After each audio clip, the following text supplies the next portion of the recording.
Welcome to the Pivoting Wolf. Open conversations with interesting people from varying backgrounds across several different countries around the world.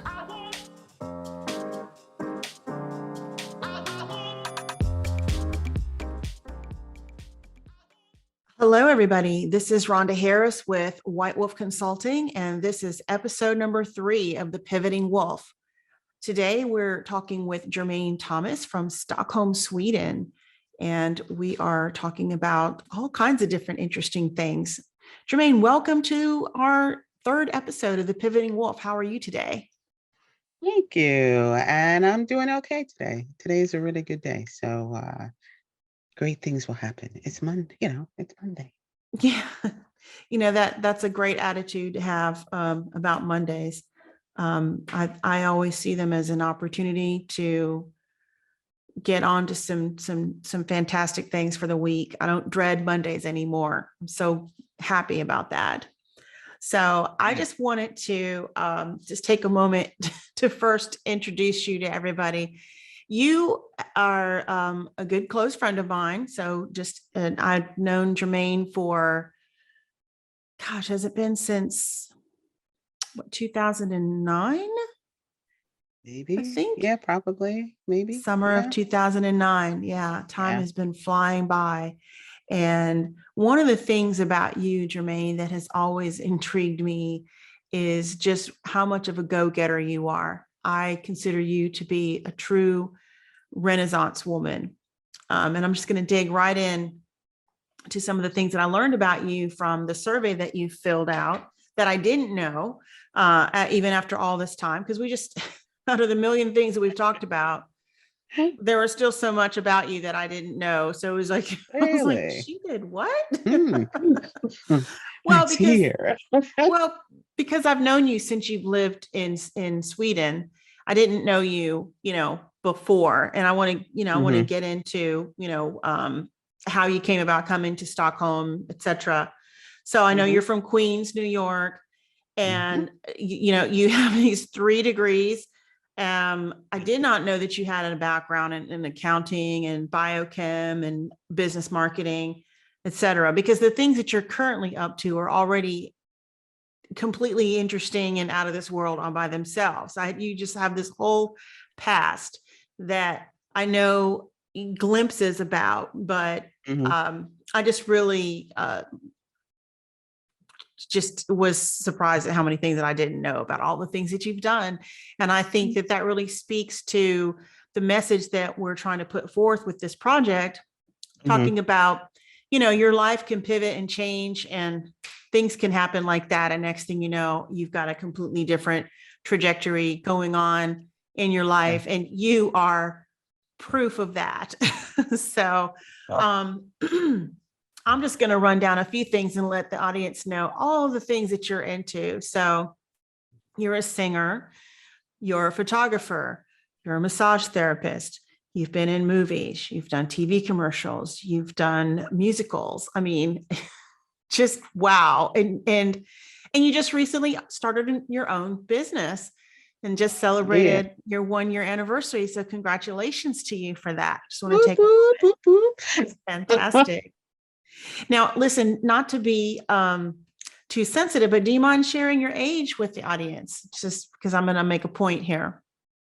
I had to think. That's what I was like, oh no, I got 58. You're 58. See, I always forget. I always forget how old you are because it just is so unimportant to me because that's not what makes you interesting. But the only reason I asked you that was because I really wanted to prove a point. You're 58.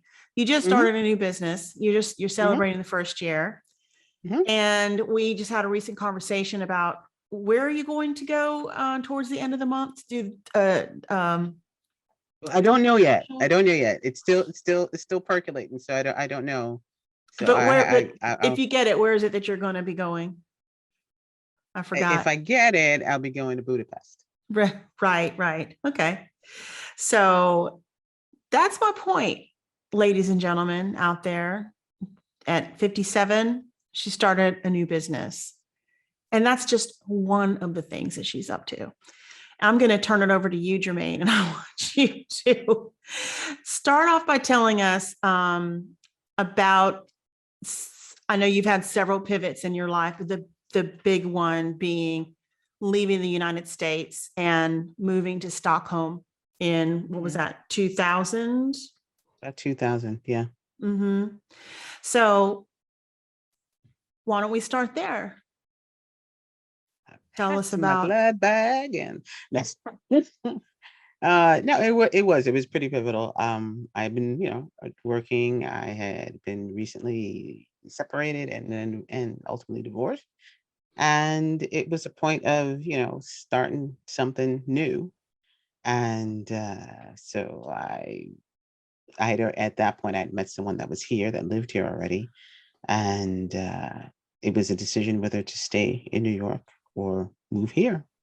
And I had nothing really to lose in moving, and I had a really great boss, in fact, in the States at the time. And she pulled me into her office like she was the godfather and, grilled me on everything that I was going to be doing here. And she said, okay, and she held my job just in case anything went awry, which was really great of her. She didn't have to do that. And it was pretty much smooth after that.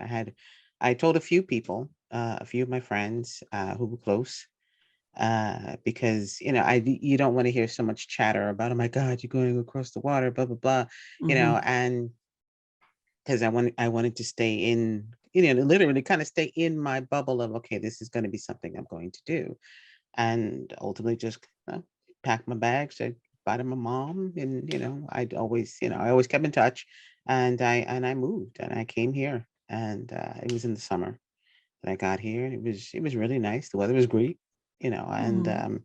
it was just a point at that point of getting acclimated and starting to just take in everything and learn the stuff around me, basically. So that's a really interesting story, and obviously I can relate to that. Hmm. um Having moved to the Netherlands myself, it's been Hmm. 4 years now, but we all have our reasons, and I really wanted to dig in a little bit deeper because I want to go beyond the typical stereotypes that we see, especially on social media, where you see people, they're, I'm throwing in the towel, I'm moving to another country, and they got various different reasons. Maybe they're you Hmm. know um just seeking adventure, or they're like wanting to run away from something, or I don't know. But tell me about the emotional makeup of that. Like, what prompted you to? I know you said you met someone in Stockholm, but there's got to be more to it than that. Like, because there's that's a big step, right? I mean, had you been to Sweden previously? Had you made connections, prior to that, that led up to, influencing that decision, or did you just go for it? What was the build up to that made you decide to make such a big, huge move?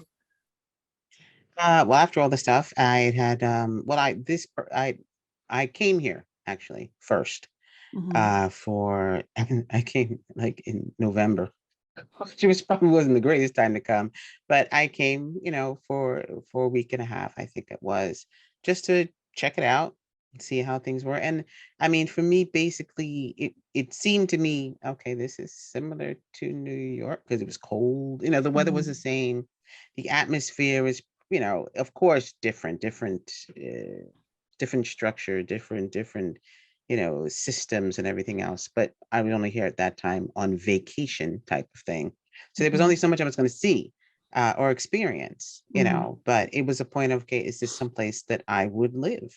Mm-hmm. And what it ultimately came down to, and I had to really think about that from November, I think it was 99, I guess, till the next year when I said, okay, I'll try it out. And even then, when I came, I think it was in June, it wasn't at that point, I could only stay for 3 months as it was. Mm-hmm. So it was a good testing ground any old way because I only had 3 months.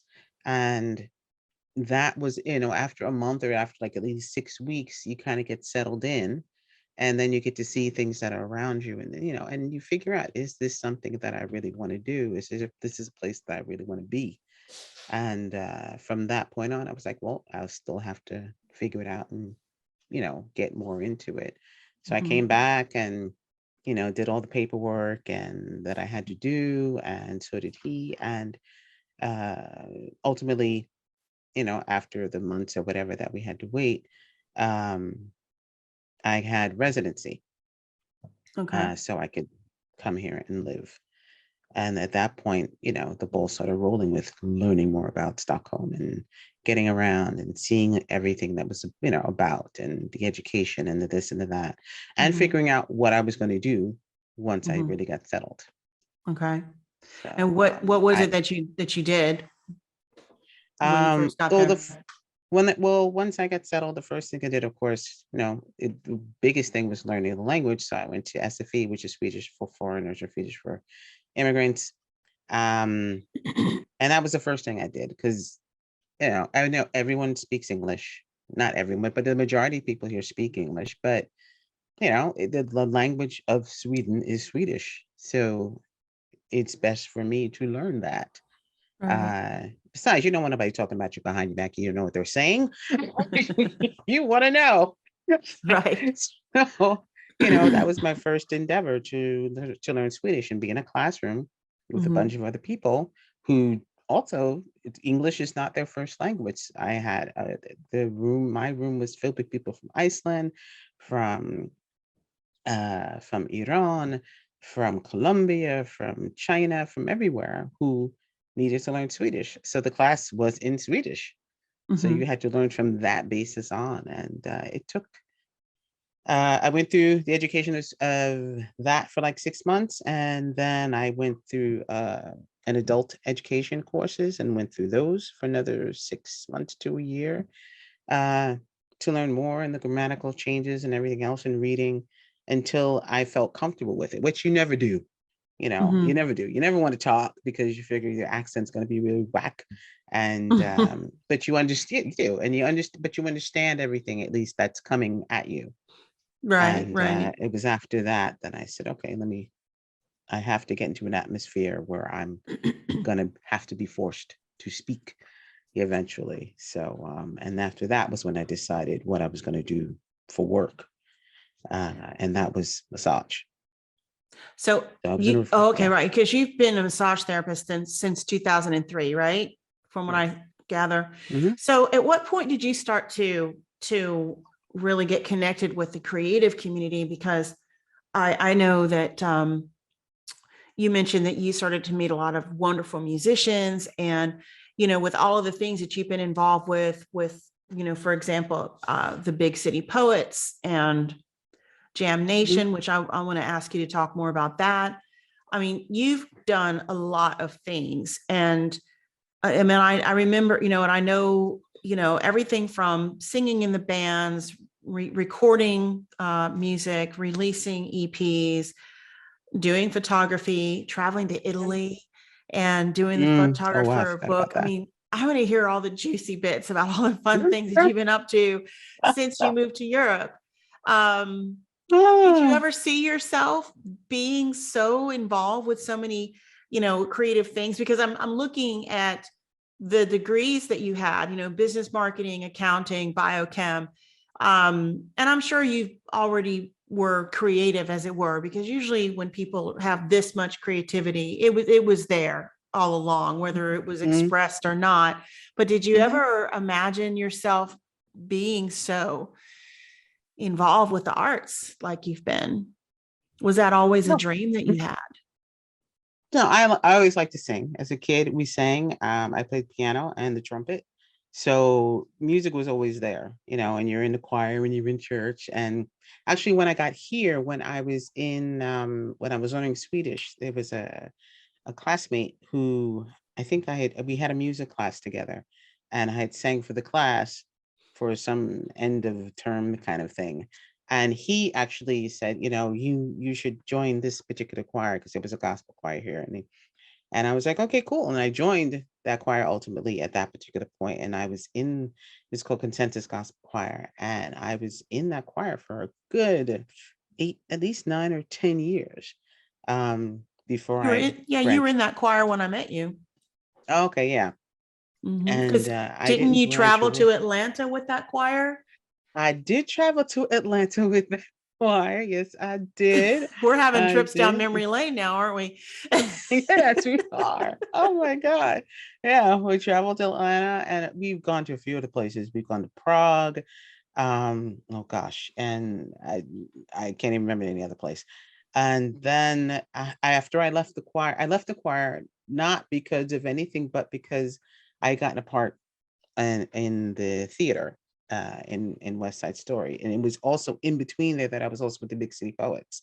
So I had I had gone to Botswana for a month to record a Mhm. second CD, and the minute I got back, I was asked about uh, taking a part in or going for a part in West Side Story that was going to be here at the theater, and got that part, and ultimately had to go to choir and say like I'm not going to continue with choir because I got to do this.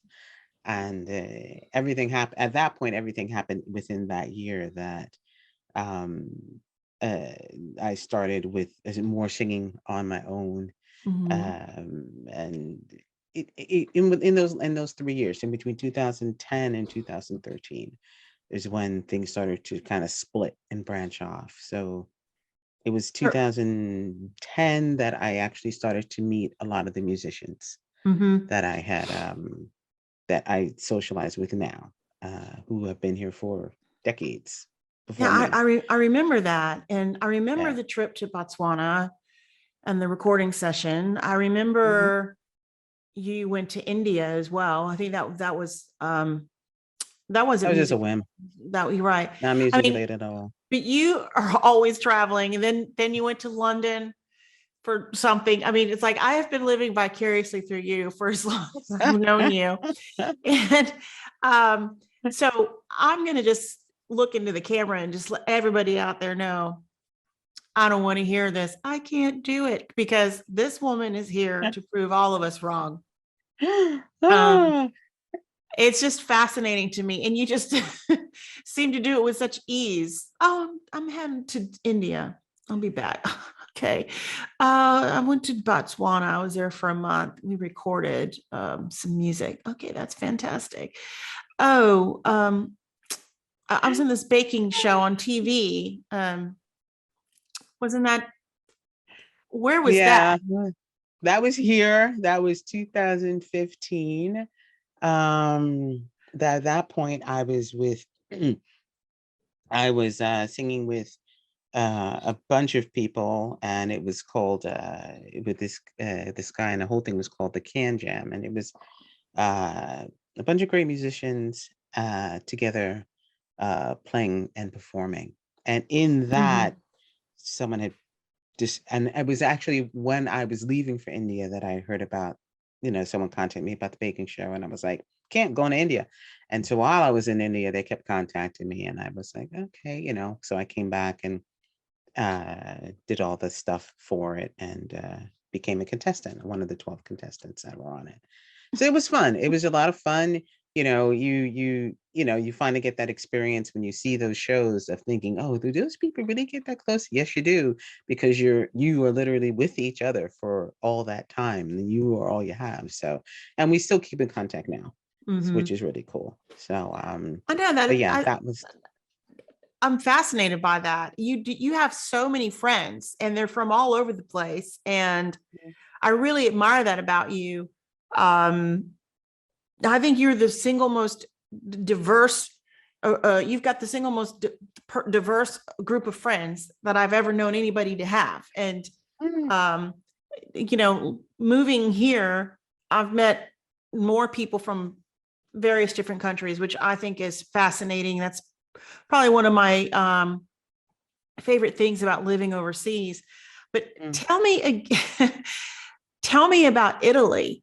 That because let's talk. I have a bias Yeah. because being a photographer myself, obviously, I am personally interested in this, but I thought that the trip to Italy to capture the images for a cookbook was quite fascinating. And so can you talk a little bit about that?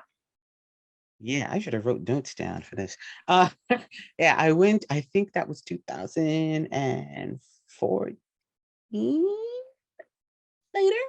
That I have a friend of mine named Patrick, and he himself had started this journey himself, uh, with traveling and going to Italy, and he had a love for risotto and learning about the rice and everything else. And he decided ultimately that he wanted to write a book, which was a book of of the history of learning it and a cookbook at the same time. And at the time, he came to me and asked me if I could come with him and the writer that was writing a lot of the stories for it to take photos. And I was like, okay, sure, And we took a trip. Don't even ask me where everywhere we went because we went to a bunch of places. I know we were in Parma. I know we were in. I only remember that because I had cheese, and I know. But we were over in Isola della Scala. We were in Columbaro. We had went. I mean, one of the places we went to was the what is it called? The rice stock market, Mhm. which is literally the rice stock market. How they weigh it, how they price it, the whole nine yards. I knew a lot about rice, a lot. But it was also beautiful going around and taking photos of him and just the rice fields and the rice fields are ultimately really beautiful. Mhm. Coming into Columbar, going into one of the companies, Aquarella, to see that whole compound Mhm. um, of the Rondolino family. It was an experience. It was truly an experience that I'm totally grateful for. I think I was there with them. I think only like 4 or 5 days because I think he stayed longer. But it was a lot of fun. It was a lot of fun. It was truly an adventure. I That was my first time in a hostel before, so he didn't warn me, and it was yeah. So, but it was really nice and it was cool, And like I said, it was a great adventure. I was so intrigued by everything. And then taking the photos was a really great thing too, and having them in the Studio Risotto book that he has out. It's a huge book, it's really beautiful. See, I should have it here right now with me. Uh, Well, the but I'll put it up photos later. the photos were absolutely beautiful, and I really appreciated how you captured the scenery, the environment, the whole experience. It was just really um And I just have to give credit to another. many other. Yeah, I have to also give credit to many other photographers. I was not the only photographer, but Oh, I okay. did put in a lot of the major photos. So, but it was beautiful. It was absolutely beautiful. It really was. I remember that. And so now we've talked about all of these things that you're into, and I just want to give a plug out. So you do have a recent release called It's You. It's you from the Jam Nation band. With Yeah. your Jam Nation band. And so if you want to, you should send me a link and I'll add it to this video I so will people can check that out. definitely do that. So now that we've talked about all the fantastic things that you've done, I mean, you have done so many things just in this little period of time that I've known you that many people will never do in a lifetime. So since this show is about, midlife, mid-career, pivoting and whatnot, I asked the question on the survey, what does the term midlife mean to you? You said you have no idea. And I would imagine that you probably don't because you are still living such a young life. I mean, really, it's quite amazing all of the things that you've accomplished. And I know I've known you for a long time, but it's kind of also not a long time because you had a whole entire lifetime before I even met you. Mhm. And I've always been so impressed and have admired you so much for not just sitting around and letting life pass you by. So the next question that I wanted to ask you is, I did ask you in the survey, when did you first begin to feel like you were in the midlife stage? And you said when you injured yourself a few months ago, and now you're going through Mhm. rehab. So it seems like that's the only thing that can slow Jermaine Thomas down. So, but it hurt me. It hurt. and even so, because I know from conversations that we've had, that's not even really slowed you completely down. Because look at you, you're celebrating your 1 year anniversary of your new business, and you've got a lot of great things going on, and I know that you've got big plans for the future. But given everything that you've done, what drives you? What can you share with other people who might actually be watching this and thinking, wow, she does a lot of stuff. And how could I ever do that? How will I ever have time to do that? Like, how, if you had to talk to someone else who might be on the other side of the situation, and maybe they've been hesitant about stepping out of their comfort zone and doing big Mhm. things, what would you say to them? Hmm. Hmm. I don't know. I probably tell them like make a list. Everyone says, Mhm. "Oh, make a list of stuff," but it is true. Making a list and seeing it on paper, because even if it's two things or 20 things, of course, it's like, wow, okay, where am I going to start first? But it's a point of, what were you doing before you felt you didn't have anything to do? Mhm. And so, like when I left when I left the States and came here, and my husband was like, well, what do you want to do? For work, what do you want to do? And in the States, I didn't, I thought to myself, do I want to continue the same job that I had there here? And then, of course, in your mind, you're thinking, yeah, you want continuity. You figure you do that. And, but what stopped me was seeing how things were here. And I was like, I don't want to do that. Then it's like, okay, what do you want to do? So for me, it was a memory I had when I was in Miami, Florida with my grandma for whatever summer this was. And she came home from work and she's asked me to massage her feet. And so Mhm. I massaged her feet and she said, you're really good at this. You need to do this for a job. And apparently that stuck in my head all of those years. And so when my husband said, what do you want to do? I was like, let's try massage kind of thing. And Right. that's where the direction went. So it can come from anywhere. Mhm. Um, it can be something that was just sitting in the back of your head. Mhm. It can come from the list that you make and what you really want to do, or even just want to try. You can try everything and see which what clicks. But the the major thing you have to do is at least try. Um, with a lot of the stuff that I've done, like especially when it comes to music, music had always been a part of me. So finding those, not finding them, but seeing those avenues. So I didn't like I said, I didn't get really into music here until about 2010. Mhm. And in that introduction to the musicians here and what I can do. And then I thought to myself, okay, since I'm not really in choir that much, I want to try to find what my voice sounds like without a choir. And that led to those particular things and being in different and being found by different people who said, okay, I want you to sing on this album with me or blah, blah, blah. And and it just exposes you to other people, and you have to be willing to want to be exposed to those Mhm. things and take Mhm. those things in. Otherwise you're not going to find anything. You're not going to, you're always going to shy away from something, because but there's always something out there that's going to be that's going to be drawn to you, and sometimes you have to let those things be drawn to you and test it out, and if it's not Mhm. right, then you leave it alone, and you go to the next thing. So, I mean, the biggest thing is just for someone just to try those things.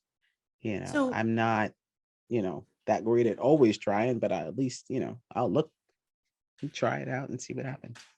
do you feel that a change of environment helped you to be more conducive to trying things out? Like, if you would have stayed in New York and, like, just continued with your career and, just stayed on the same path that you were on, what do you think I know this is hypothetical. Who knows Mhm. what would have happened, but do you feel different moving to it. I mean, obviously I know you feel different. You're in a different culture. Obviously there are differences, Mhm. but in terms of your own internal self-efficacy, confidence, curiosity, do you feel that making such a huge change might have enabled you to be more open to doing different things? Or do you think that you might have had this same kind of a rich, fulfilled, very diverse life if you would have, stayed in Queens? I would not have had this if I stayed in Queens. I know that for sure. I would have continued with the work that I did. I would have been content with the friends that I had and probably made a bunch more, but I don't think I would have had the same opportunities Mm, if I was still in New York. I wouldn't have had that same the same opportunities, the same exposure, and the same experiences mhm, if I had stayed in New York or if I'd stayed in the US. Um, this was a whole different channel that was just opening up, and I was allowed to be drawn into it. mm, Whereas I think in the US or even in New York, certain things are just very saturated and very mhm, kind, a little bit closed off, and you really have to dig in there to try to just get in there just to see what's going on. And here, even though they do have those situations where there's always a line where you have to dig a little to get into that particular place. I at least had the chance to dive into some of the corners of places and see what was going on, and in turn have the get to have the connections, especially when it came to music, and experience that and go around and do that. I mean, I forgot, I don't even think but I remember traveling with a friend of mine, um, and we went to Monte Carlo.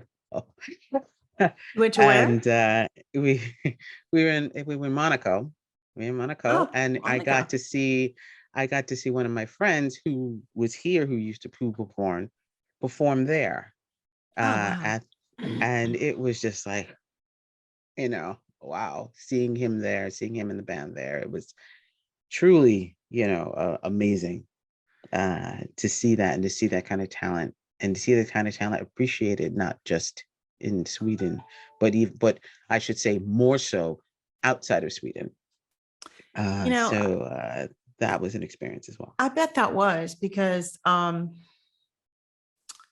and this is, yeah, I'm not, we're just talking about our own experiences. Everybody's going to have a different experience, but Hmm. I can truly relate to what you're saying. Having lived in Atlanta, having grown Yeah. up in Los Angeles, actually, growing up in LA, and being right there in the center of the music industry. And actually, I used to sing, Hmm. and I You was in still like do. yeah. Um, I'll get to that in just a minute, because I'm gonna make a point, because I really like what you just shared about that. But you're right. It's like being in a much bigger fishbowl, right? Hmm. And it is completely saturated. So LA, growing up in LA in the 80s, I was in 3 different bands at the same time singing. I was actually, um, did you know that I was training for opera? No, did Yeah, not. Didn't I even know about was. those three bands. But go Oh, ahead, really? Oh, we're share. learning a lot about each other through Uh-huh. this one project. That's great. We should have coffee sometime and get to know each other again. I think so. I think so. We need to start from square one again. But yeah, I had always, I like you, I sang in choir, I was in chorus, and sang in the different bands. I was trained by an opera singer, um, then moved to Atlanta. That's a whole long other story. And the music industry is huge in Atlanta, as you know. Mhm. Um, and my daughter's is in the industry, and yeah, it's grueling, you know. Yeah. And one of the highlights of my own experience, if I can share this with you. And I know I shared it with you at the time that it happened, because we were like, talking about it, was one evening when I was out with friends and we were at this club here in The Hague, and I was singing, just minding my own business, just sitting there singing. They had some really great jazz playing, and I was just going to town singing Ella Fitzgerald and whatever. And the bar owner approached me and he's like, "Is that you singing?" I'm like, "Well, the only one sitting here, yeah." And and then I have a friend here who is a DJ, and he's always playing out, and he's really busy. He's just really social. He's British, but he lives here, and he started talking up, "Oh, she can sing. You need to get, yeah, you need to get her up here singing." So without really trying, I had an opportunity to sing at this club on Sunday nights, and which has been a secret, private little dream of mine. I always wanted to be a jazz singer. And Not you. yeah, right. And the two of these guys were like getting together and like really pressuring, "Oh, how about we'll see you on Sunday?" I'm like, "I don't have a repertoire, whatever."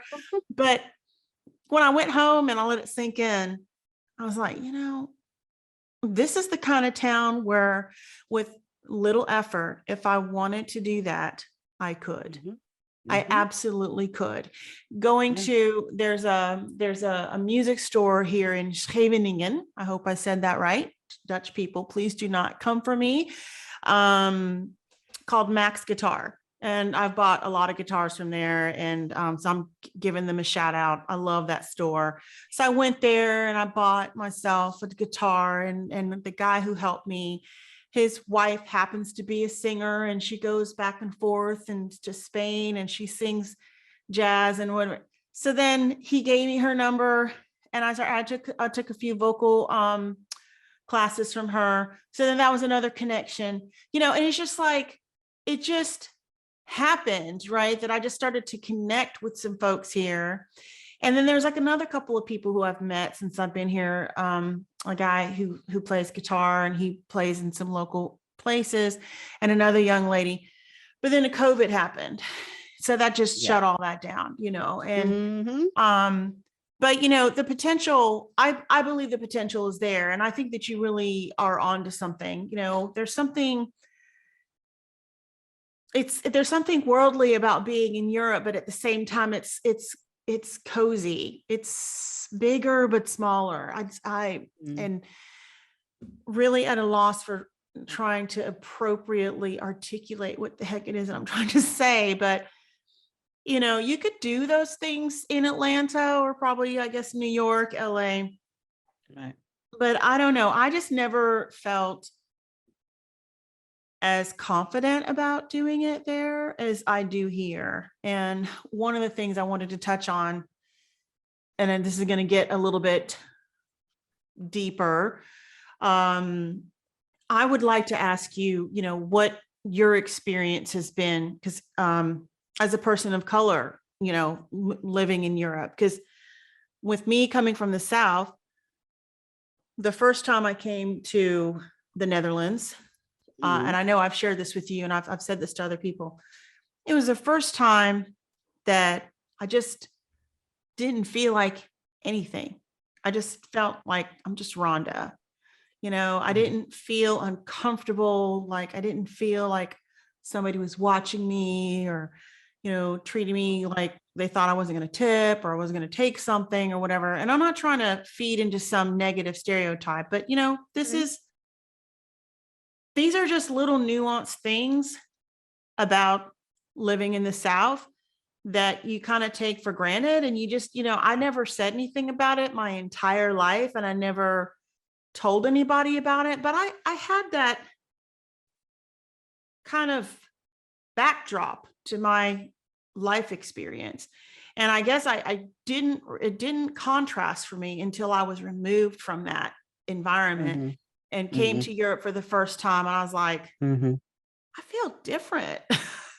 And I wasn't looking to feel different. I wasn't looking for, I don't have a narrative. I don't have an agenda. I'm not, I'm not a part of any movement or anything like that, but it was just the weirdest thing that struck me very much by surprise. I was like, why do I feel so different here? I feel like I could just walk down the street and I just feel just like just another person, Mhm. and I'm not trying to, you know, say, oh, it's so perfect here. There are issues all over the world with this Mhm. kind of thing, but I I I have felt a level of comfort Mhm. in that regard. Um, that I can't say that it's so hard to say because like I said, I wasn't really aware of that until I was completely put in a completely different environment. And then it was like, oh, something's missing. Oh yeah, that feeling of feeling different is what was missing. And I just wanted to ask you, because I know we've talked about, a lot of things over the years, but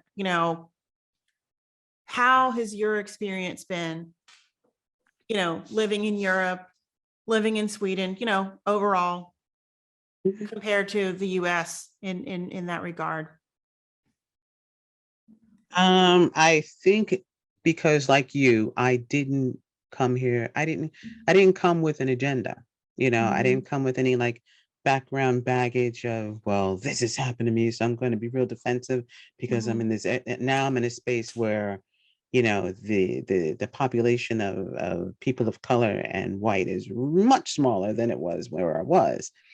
I didn't come here with that. I came mhm, here to live my life, mhm, mhm, and whatever, and watch. Of course, you're not afraid. You're cautious. You're mhm, cautious, but that should be, depending on where you're from in your marrow. You're always cautious about certain things in certain places where you go. I mean, even here when I got here, and I think we were walking in Galveston, there was some street that was dark as heck. mhm. And people were just walking up the street and they were like, yeah, let's go up that street. I'm like, my cautiousness said no, because I can't see the end of that block. So no, Yeah. so that particular thing sits in there. I A lot of times it always does depend on what type of agenda is already in your head. Like Mhm, I said, I didn't have any big agenda. I just wanted to live. I wanted to explore. I wanted to experience. And I wanted to take everything in and adapt it to mhm, however I was going to be or however things were going to be. I wasn't trying to change anybody else's world, except maybe my own. And it was more so to the point of I'm not, and also I wasn't planning on assimilating to anything, I'm going to engross myself in all of this culture, but I mhm, was going to adapt most mhm, definitely because I'm just going to be who I'm going to be. And I'm going to adapt to to the situations I'm going to be in. Um, and in that point, I'm still going to be myself. I'm still going to learn, mhm, what I learn, and I'm still going to experience people as they are. I think sometimes people take in too much too soon, um, or take certain things way too seriously and way too harshly, and critique them way too harshly mhm. before they actually know, what the situation is to begin with. Especially when it comes to going someplace else, you have to always remember you're the person who's new. Yeah. Well, I think You're the new person. Yeah. that's a valid point too, and the only reason why I brought that up was because for me, um, it just reminded me, and it was relevant in my experience in terms of like feeling comfortable to step out and do things that I probably wouldn't have done before. Hmm. Um, I just, I guess I just wanted to say that I didn't realize how repressed I felt until I left. And I've always been very ambitious and go after the things that I want, but I just felt like I feel more comfortable in doing so here. You know what I'm saying? Like I'm not here. I'm not saying anybody was holding me down. That's not what I'm saying. I want to be very, very clear about that.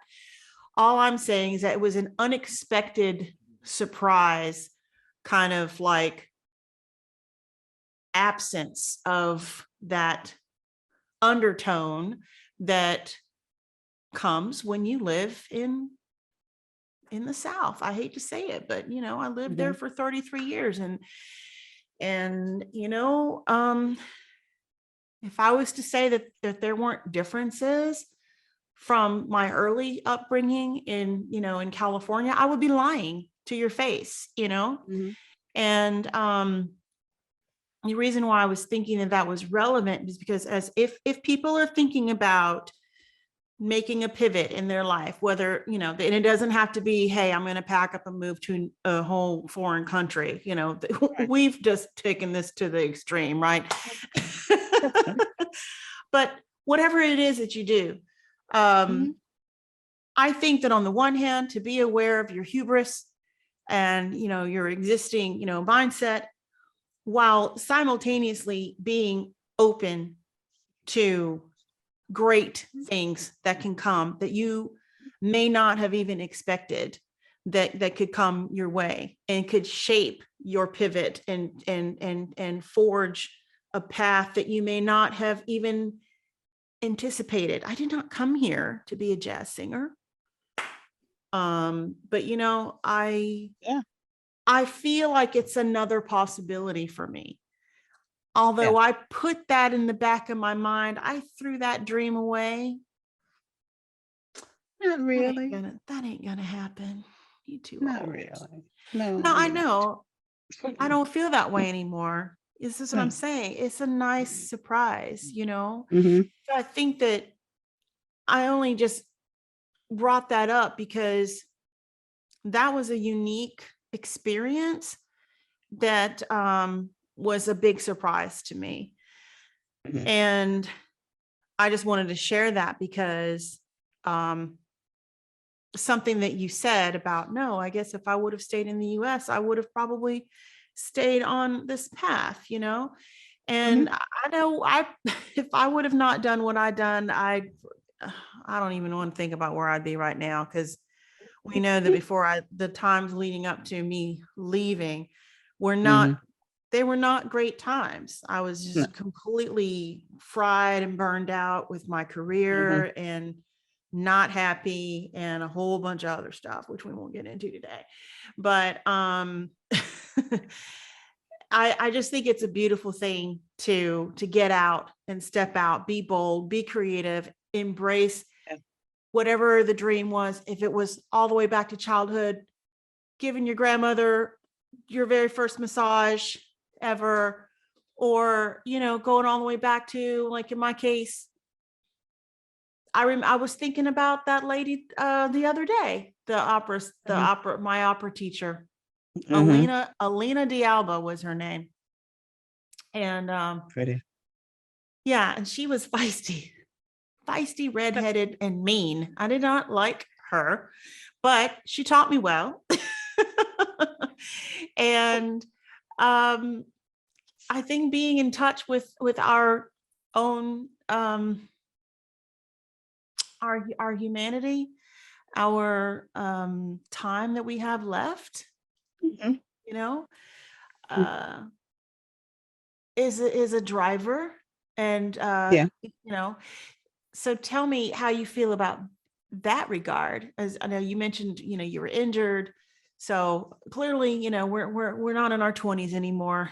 And you know, and I had an injury a couple of years ago with my shoulder, and I thought, I just can't live like this, you know.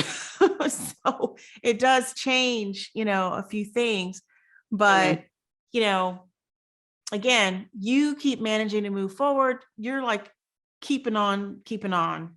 You know, what other things about midlife are you finding that are, you know, interesting, that you want to comment on, that you might share with others?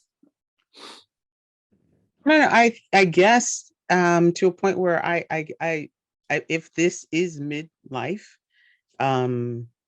or whatever anyone's particular midlife, or they feel their midlife is, if this, like I said, the only reason I really kind of felt like, oh, broken, which I think is what midlife is. Because I really can't put a pin on it. Because most of the time when they talk about midlife crisis, it's always regarding men. It's never actually regarding women. With Yeah. women, it's menopause and perimenopause and postmenopause. And with men, it's I need a big car. I need, it's those things. I need a motorcycle. The So, Ferrari, right? and the Ferrari, and the women are like, I don't know. And so, like I said, my midlife thing, if this was a thing, was, like I said, when I got injured and I realized um I wasn't moving the way I moved 3 weeks before that, Hmm. and I had to do something about, and I really had to, it depressed me.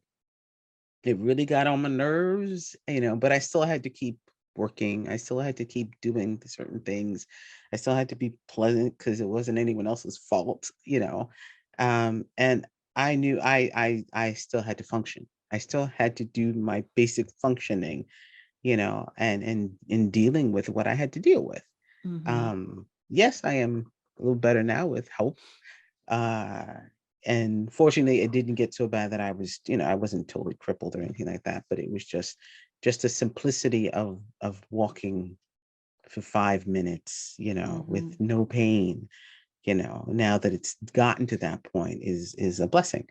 Um, but in those moments, yes, you do. You feel depressed. You feel like, I'm broken. I can't do anything anymore, and I just want to sit on my couch and under my covers and maybe watch a series or five, That and but series. Yeah, or Netflix five definitely makes it. We didn't have makes it Netflix easy. 20 years ago. It makes it a lot Nope. easier. I know. So now, So one of the things that you also touched on, because I asked about, you know, how this phase in life affects you emotionally, and I do understand that, um, and because you did mention, and this is the age with that we start to lose friends. mhm, People pass, who are around our age or maybe a little bit older, and you realize that anything can happen at any time, and none of us are invincible. mhm. Um, What? did you- Oh man. I'm sorry to break the news to you, but that is the reality. So, tell me how that's been in terms of, this emotional aspect of, because it is a little bit different. And some of the things that were shared previously is that the last guest that I spoke with mentioned feeling like she's about to run out of time.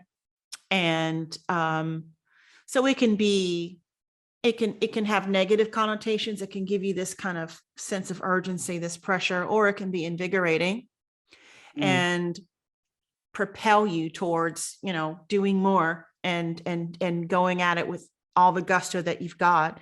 So what's been your personal, like, a more emotional experience as far as this particular phase in life? Um, I don't know if it's this particular phase, but especially when it comes to death, because from my lifetime so far, there's I've there's always been someone passing away from my 20s and my 30s, and on and on. I think it's the connection I'll have to this, because like my parents had passed away in 1995 and 2003. What I think it started to really, and I've had many people in between their pass. What really hit me was when my oldest sister passed, and I was literally involved in all the things that had to do with her passing, and doing everything regarding her and her funeral and the interment and everything else. And then a year later, not even a pause, I had like months later, I met a friend who, a young lady who became a really good friend, who got a scholarship. She was here, and the following year in 2010, mid year, she died suddenly, and I had to step up Mm, and get her back home. And that's emotional. And then as time goes on and you hear, your friends passing, or this person passing, or even under COVID, where it was just, it was crazy. And you do start to think, okay, now I am at that age where, any day, any hour, something could happen. The thing I think about is more so that word regret. What do you have that you may regret?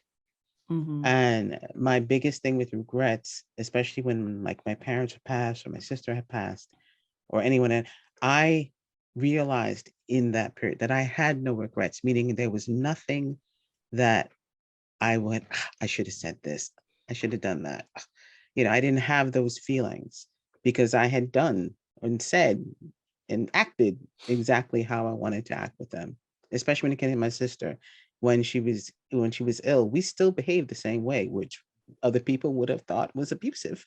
But Mhm. we were comically, I mean, we joked with each other. She had gotten sick, made fun of her sickness. I mean, it wasn't anything. It wasn't, we weren't trying to be careful because you know what's going to happen, things are going to happen, so you need to give all you have. So now when I think about it, I think that particular way. If I don't want there to be a point where I'll regret doing something, regret, I wish I should have done that, I should have done that, or I should have said this to this particular person before Mhm. this had happened.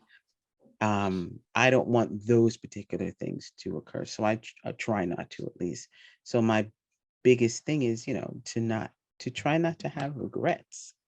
um Death is going to happen, like you Mhm. said, and as we get older it's going to happen, but try not to have any like, oh man, I wish I know I could have done that, should have eaten that cake, I should have taken that jump off that bungee jump thing, or well, maybe not the bungee jump, don't do the bungee jump. Yeah. But I won't regret but not doing that. You're right. Yeah. or telling a friend, telling someone that you like or you love or you've been around all, for many years, how you feel about them, so they know, Yeah. as and just be yourself. Make sure that people know who you are, especially your close friends around you. You know. That's that's very powerful, Jermaine, and I'm so glad that you shared that because we hear people talk about this all the time. People write songs about it.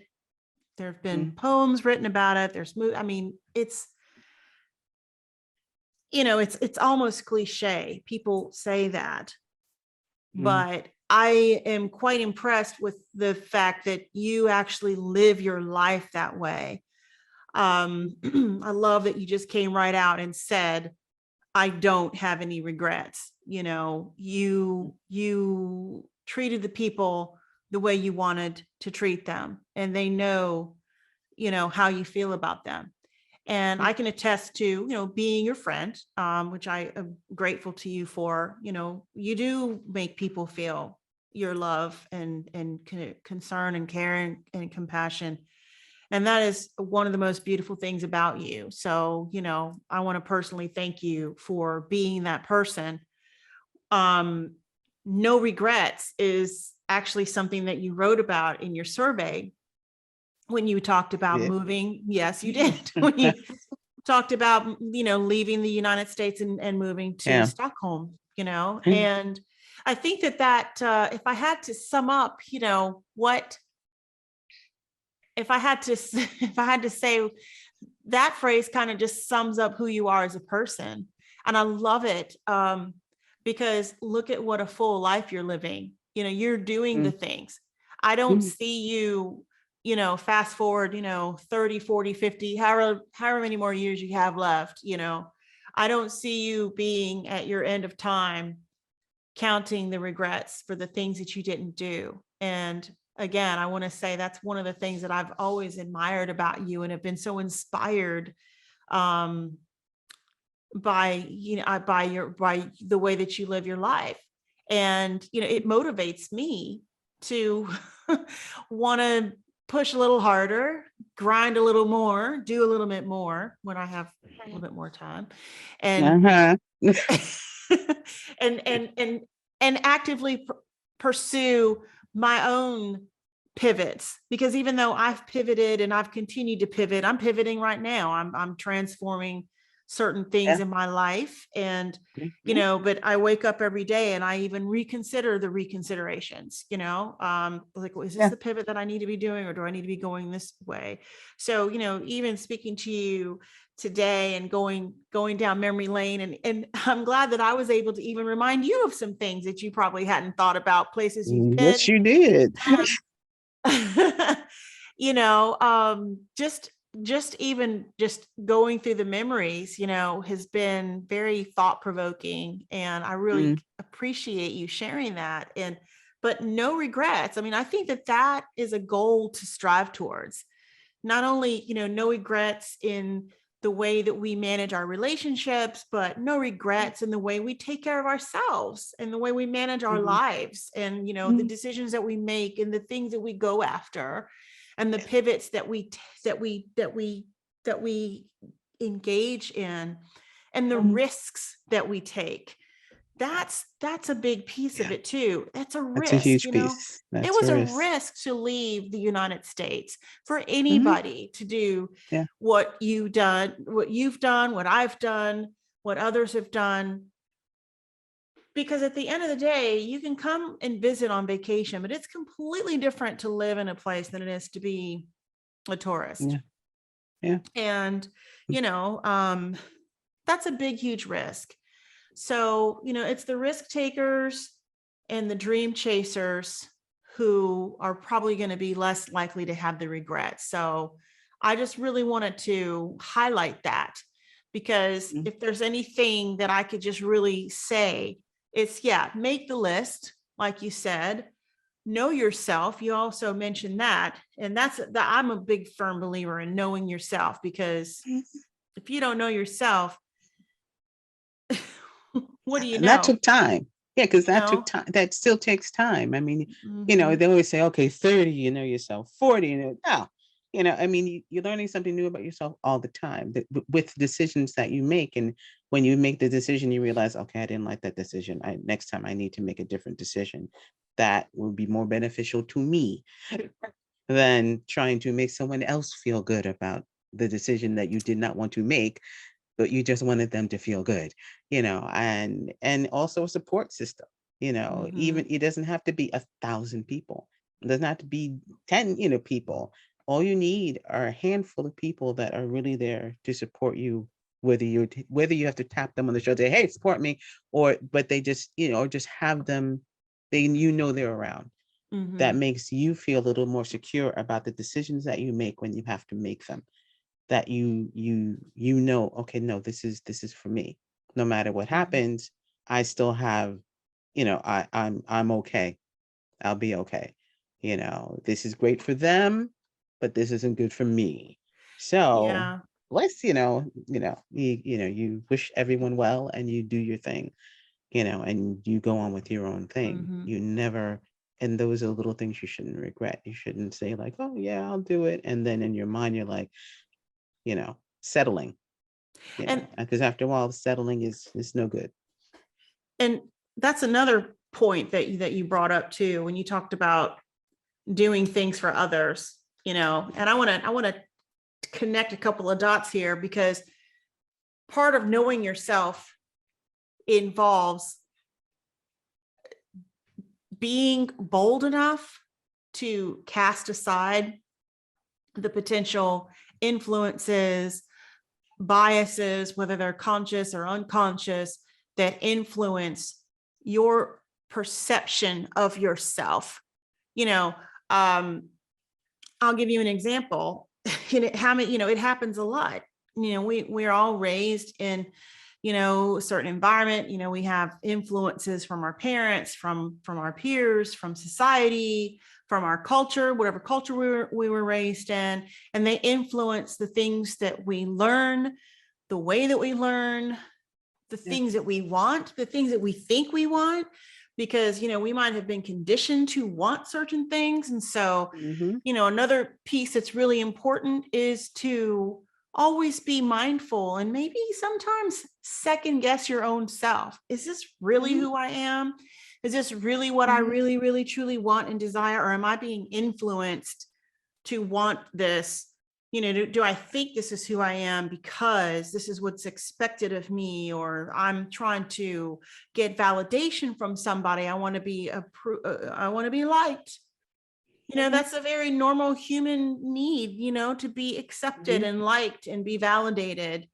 Mhm. And, sometimes it takes you until you're in your 40s, sometimes your 50s to shake all that off.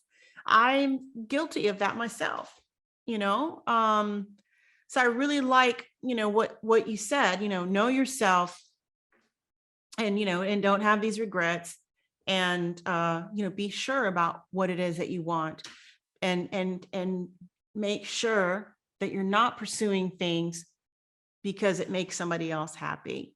I mean, that's noble and everything, but at the end of the day, you're only left with yourself, Yeah. and nobody else can make us happy. I know I'm sounding preachy now, but you just really sparked something in me, because Mhm. this is such a common theme.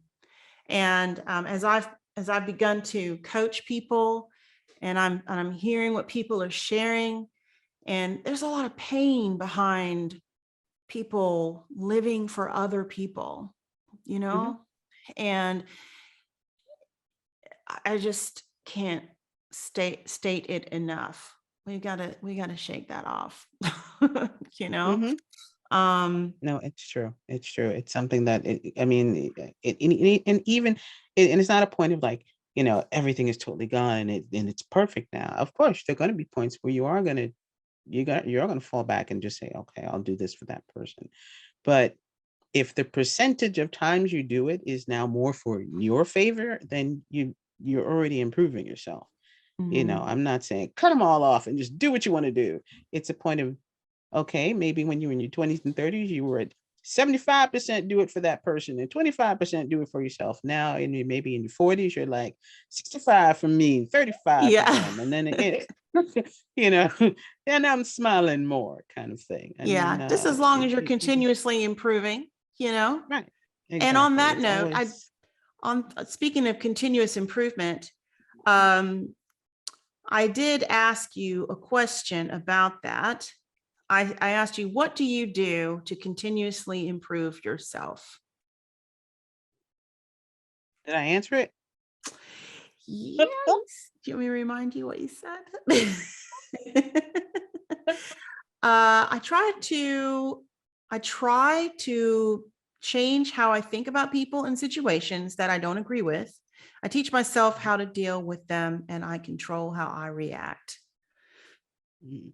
Do you want to touch on that a little bit? I know we've had a little conversation recently. I mean, uh, You don't have to go into details, but no, not at all. I mean, that to me is like, you do that all people do that all the time. That's like that people pleaser thing. You listen and watch people's behavior and you don't want them to feel bad, and and maybe they're emotional people or non-emotional people or very strong, or you feel they're stronger than you are, or maybe they mhm, know more than you do, and you fall into that, well, maybe I should do that, or maybe that's mhm, better for me. Well, that maybe does, and instead of really realizing you're fine, mhm, this is just what this is just what this situation is, and maybe what this person wants or what this group wants, mhm, and they want you to be a part of that. But if it's something that you don't want to be a part of, it's mhm, okay. mhm, It's okay to not be a part of that, but you have to be secure with the fact that you're okay with it not being a part of that, and just say, "Thank you. That sounds really great, but mhm. no thanks." It's Well, I not think that really. also I think that also ties back to knowing who you are. Yeah, Because yeah, if you it don't, kinda if does. you're not firm and strong in knowing who you are and what you're gonna, Mhm, do and not do and tolerate and not, then next thing you mhm, know, you're just going with the flow. mhm. And then, Any 1 year, 5 year, 10 years later, you're like, I really wasn't Mhm, really all into all that scene, but, mhm. 10 years later, here I've certainly Here I went. am. I hitched my little wagon to that situation, and Right. I wake up one day and I'm like, I wished I hadn't done that. Yeah. Mhm. So I think that And that's, you mhm. and, I'm saying, and even if you haven't gotten to that point yet, and you haven't said, "I'm gonna change this," but you need to. It's just like, um, I mirror it as with someone giving you a compliment. And Mhm. sometimes when you're getting a compliment, you try to explain why. Oh, you're like, oh, your hair looks nice. Oh, really? Well, I did this and blah blah blah blah blah blah blah, and oh, that's really nice shit. Oh, or even talent wise, like oh, you sing really good. Oh, really? Oh, well, yeah, I had to warm up better. Instead of just saying thank you Yeah. and deal with your later, with Yeah. those things. Just so you have to, what would be appropriate to Mhm. say that, and Mhm. deal with your hubbub on Mhm. your own, because that person really doesn't know that you're in doubt or that you have those trepidations. Right. So work on those trepidations, but until then, give the answer that is most appropriate for you to give at that Mhm. particular time, and then deal with and it's not bad fallout, but deal with the fallout later on. And then it gets better. It'll get easier for you. And then it'll be much simpler to Mhm. say thank you. It'll be much simpler to say, you know what, that sounds like a really great idea, but it's not for me. Yeah, that's a very, And very, very good advice for being self-aware for sure. Which I think that you've just really shared a lot of great insight today. I just really appreciate that. You know, oh, and clearly this is not just limited to people who are going through midlife. Obviously, this is great advice for anyone at any age. yeah. Yeah. I just am particularly interested, and I'll say it again. I've said it on other episodes. The reason why I'm doing this project is because I believe that somewhere along the way, the focus gets lost a little bit. We get, as we age and we get kind of set in our ways, and we have sometimes our minds close a little bit, and then we have limiting beliefs and we stop believing in ourselves, Mm, and we don't have guidance counselors and career counselors and all the resources that are usually very much geared towards younger people to help them get started on their right. career and in their life. We just can get lost out here in this storm of just life. Hmm. And so I think it's beneficial to have the reminders, and have these conversations like what I'm having. So I really appreciate you sharing all of this today because, I think that it can never be said too many times, all the things that we talk about, because we could all use support and a cheerleader to get up with every day to get us moving through the day, the week, the month, the year, all of that, know. I have one last question for you, though.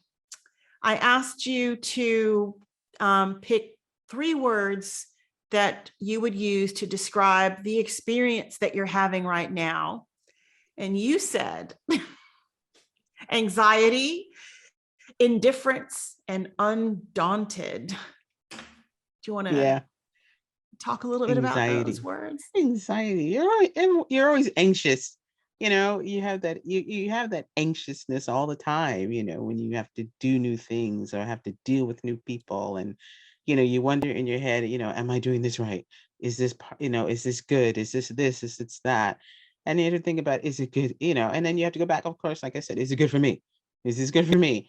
And will I have support if this is good for me? That's the anxiety, the anxiousness, and indifference.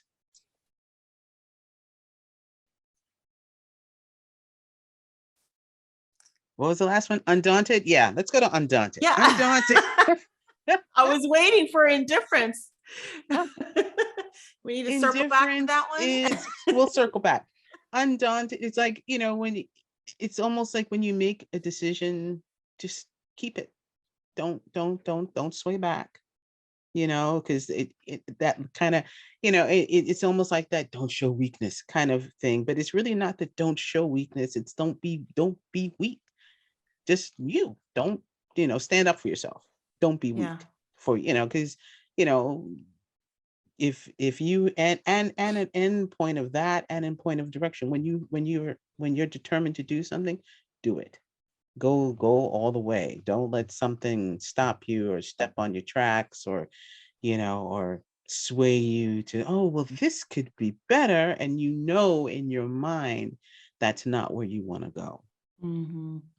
This is not going to be better. It'd be better maybe for you, but not better for me. No, Mm-hmm. I'm going to follow this line and no one's going to pull me back from this line, period, kind of thing. Um, indifference for me, I guess, you have many people that you will come across in your lifetime who will try to beat you down, emotionally, mentally, and a lot of times you'll bend to it, or you'll do this, but after a while, I think, for me at least, I have to handle certain situations with indifference, meaning I take the emotion out of it.